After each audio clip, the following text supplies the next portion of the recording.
Hi everyone, I am Nivedita Gupta, your faculty at Education World, and आज हम पढ़ने वाले हैं chapter 1 of class 9 civics that is democracy in the contemporary world.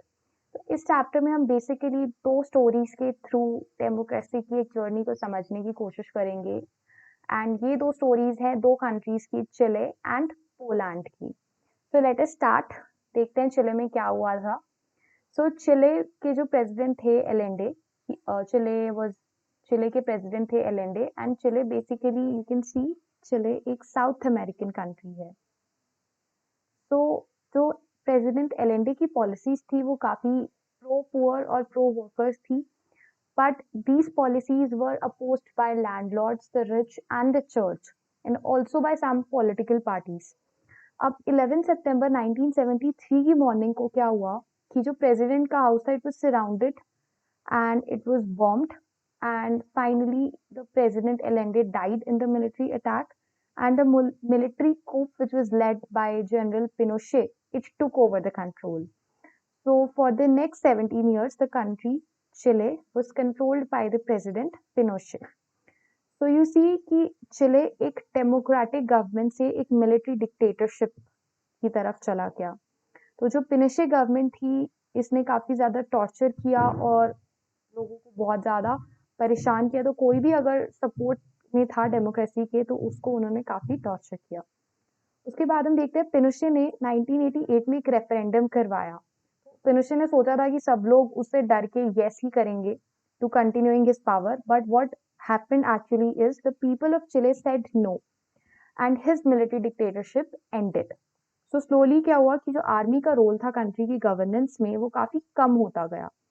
उसके बाद जनवरी 2006 में Michel बैशले, who was the daughter of General Alberto, she became the president of Chile and she was the elected president.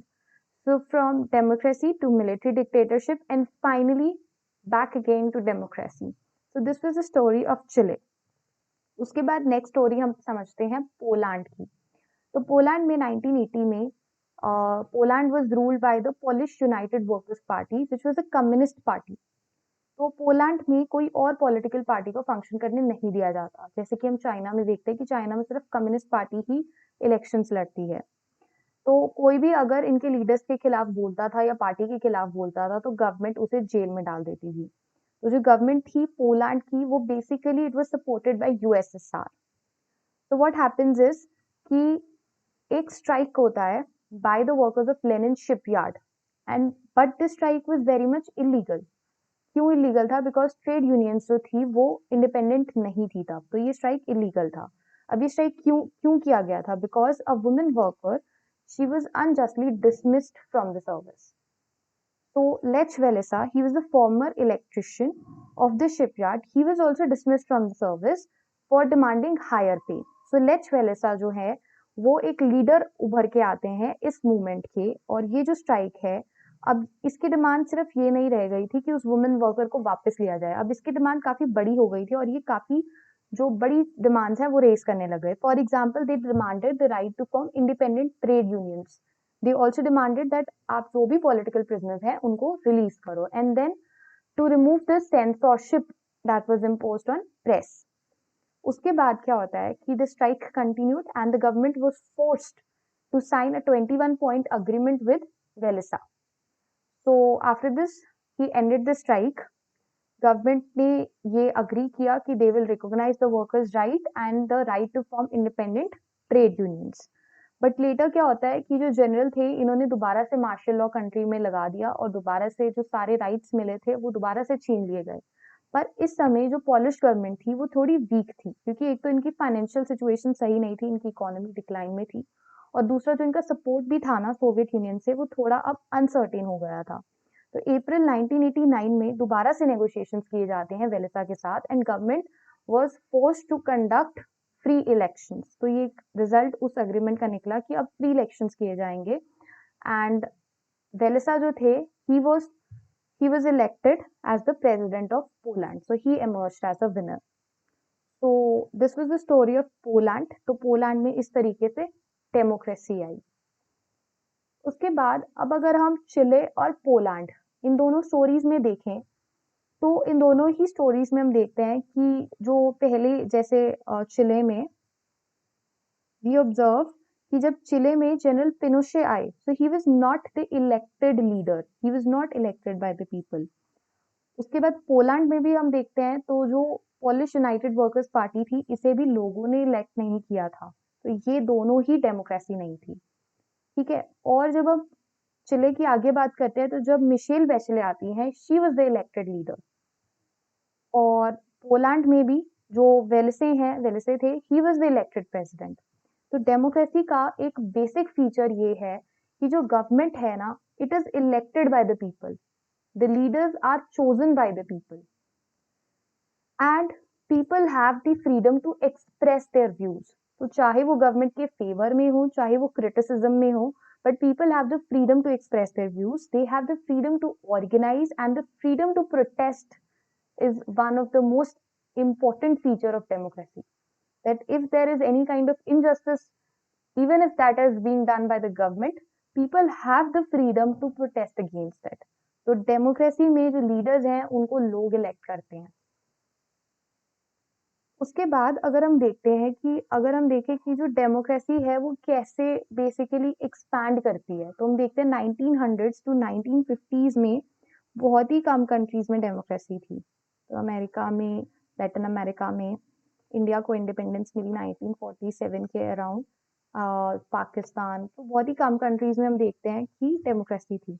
उसके बाद 1972 में democracy थोड़ी expand होती है। And अगर हम देखें तो डेमोक्रेटिक गवर्नमेंट्स इन 2000 तक आते आते डेमोक्रेसी काफी एक्सपैंड हो गई है। तो बहुत सारी कंट्रीज में डेमोक्रेटिक रूल ही है अब, बट स्टिल हम ये नहीं कह सकते कि सब जगह डेमोक्रेसी है। तो अभी भी बहुत सारी ऐसी कंट्रीज हैं जहां पे डेमोक्रेसी नहीं है। उसके बाद अब अगर हम इन मैप से थोड़ा इन्फ्रेंस निकालें तो हम यही निकाल सकते हैं कि जो डेमोक्रेसी है through out the 20th century काफी ज्यादा एक्सपैंड की है। पर हम ये नहीं कह सकते कि डेमोक्रेसी इवनली स्प्रेड की गई है। तो कुछ रीजन्स में ये स्टैब्लिश हुई और फिर स्प्रेड करी। उसके बाद अब अगर हम अभी देखते हैं तो मेजोरिटी ऑफ कंट्रीज अभी डेमोक्रेटिक हैं, बट अभी भी ऐसी बहुत सारी कंट्रीज हैं जहां पे डेमोक्रेसी नहीं है।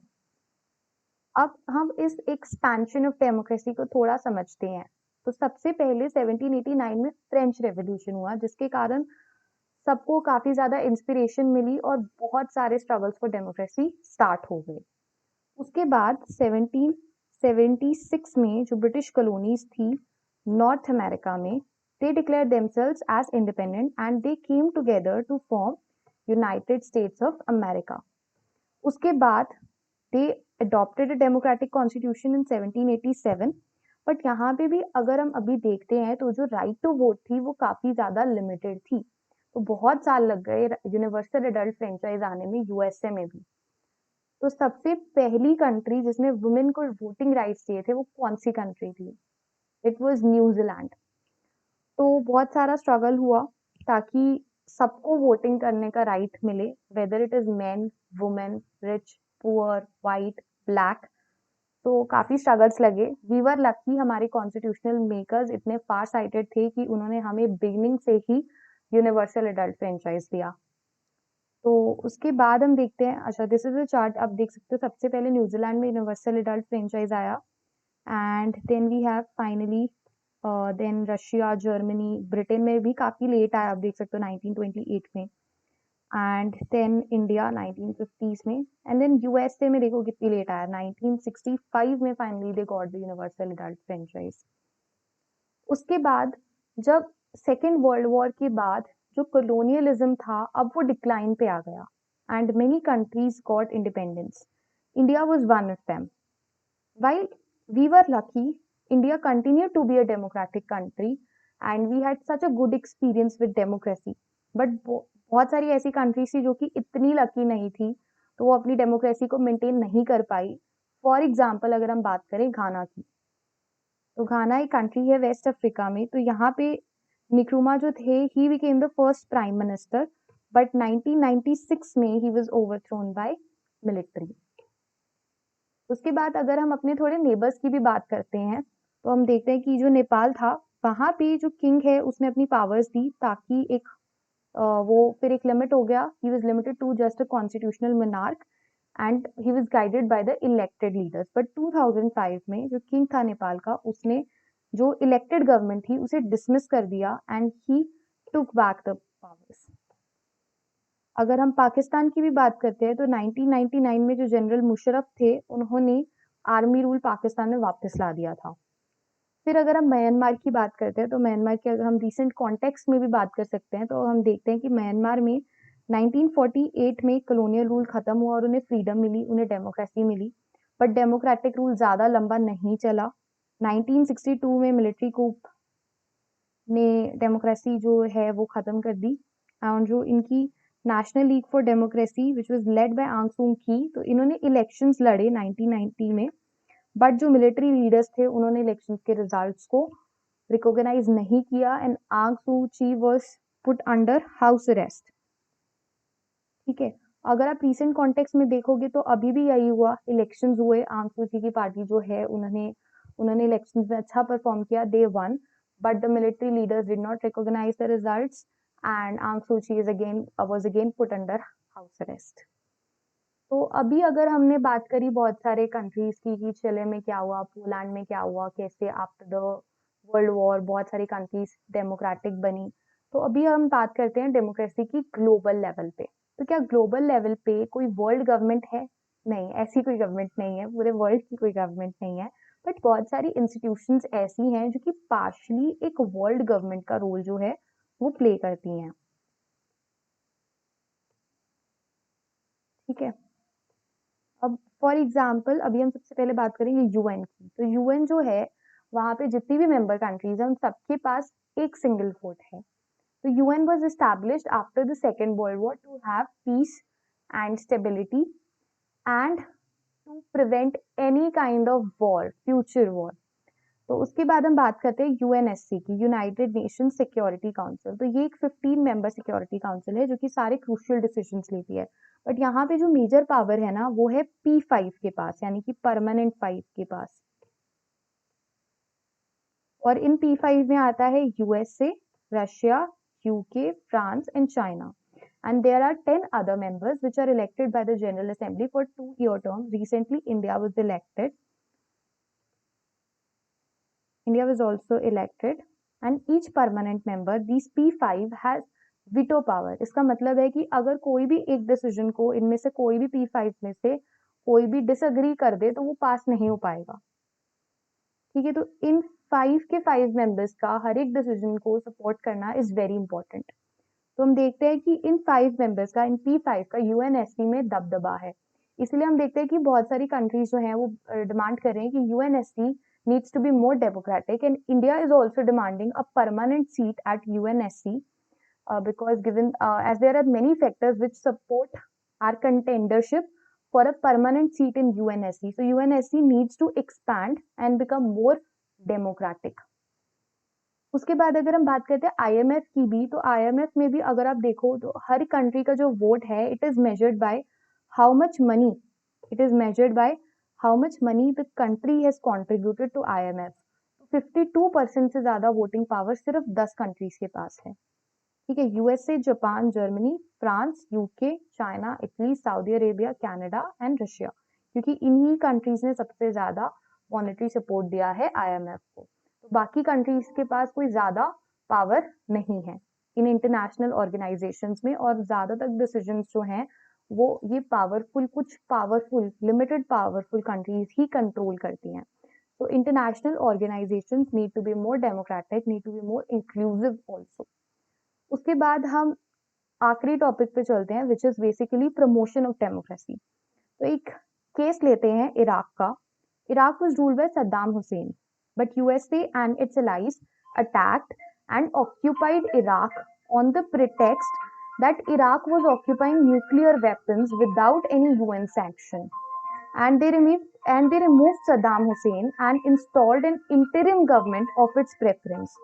So it is said कि it was important. तो US ने कैसे justify किया कि it was important कि डिक्टेटोरियल रूल को वहां पे एंड किया जाए और एक डेमोक्रेटिक गवर्नमेंट लाना चाहते थे, हमने इसीलिए ये किया।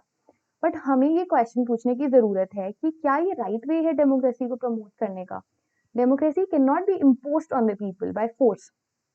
डेमोक्रेसी इम्पोज नहीं की जा सकती है। It should be the demand of the people, it should be the will of the people to have a democratic government in their country. तो लोग ये डिमांड करें, जब लोग स्ट्रगल करते हैं डेमोक्रेसी के लिए, आई थिंक वो सबसे ज्यादा बेस्ट रहता है।